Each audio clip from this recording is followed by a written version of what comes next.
kita dapat berkumpul di sini dalam keadaan sehat walafiat.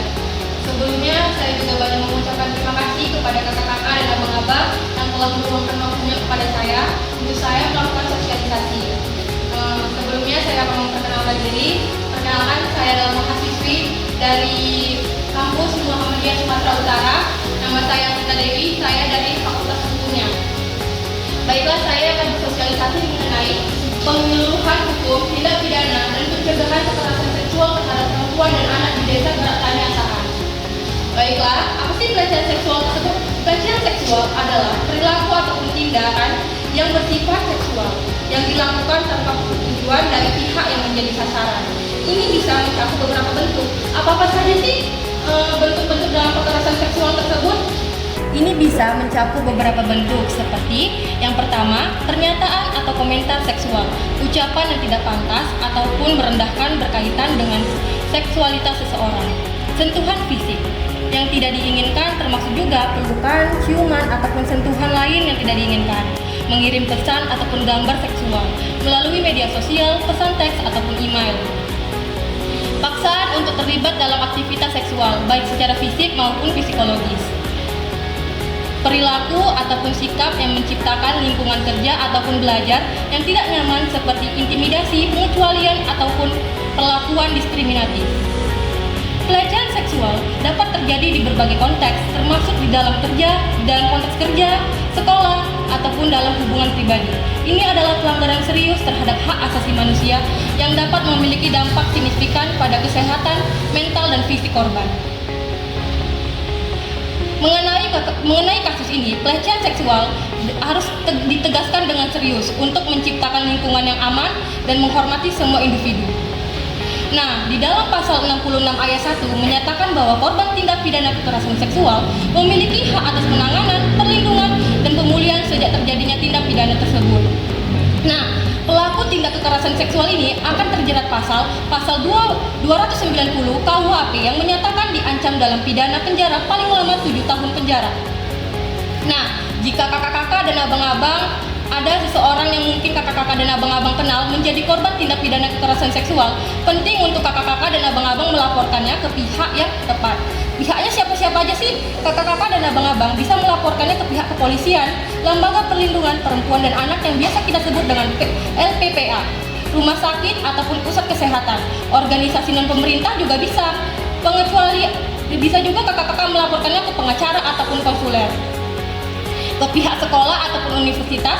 Jika kekerasan seksual tersebut terjadi di lingkungan pendidikan, laporkan saja ke pihak yang berwenang di sekolah ataupun di universitas seperti dekan ataupun bagian layanan mahasiswa.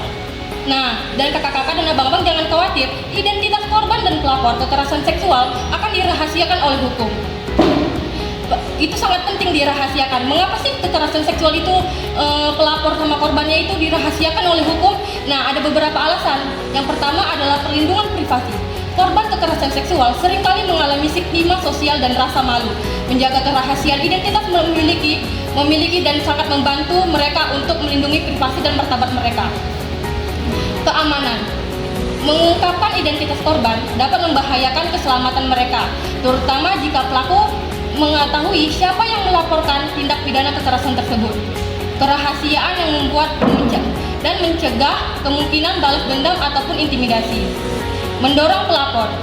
Banyak korban merasa takut untuk melapor. Karena apa? Karena khawatir identitas mereka akan diterungkap. Dengan menjamin kerahasiaannya, lebih banyak korban mungkin merasa nyaman untuk melaporkannya jika hal tersebut dan mendapatkan bantuan kepada pihak yang diperlukan. Proses hukum yang adil. Dalam proses hukum, menjaga kerahasiaan identitas korban membantu memastikan bahwa mereka dapat memberikan kesaksian tanpa tekanan ataupun pengaruh dari pihak lainnya. Nah, dengan demikian menjaga kerahasiaan identitas korban dan melaporkan adalah langkah-langkah yang penting dalam menghormati hak-hak mereka dan mendukung proses pemulihan serta keadilan mereka. Mungkin saya bisa memberikan beberapa tips atau cara mencegah kekerasan seksual itu biar tidak menimpa kita. Yang pertama itu ada menghindari tempat yang berbahaya, terutama bagi perempuan. Alangkah lebih baiknya kalau kita keluar rumah, apalagi di malam hari, kita mengajak teman ataupun pihak keluarga yang mendampingi kita. Karena kita tidak tahu teman-teman bahaya apa yang menunggu kita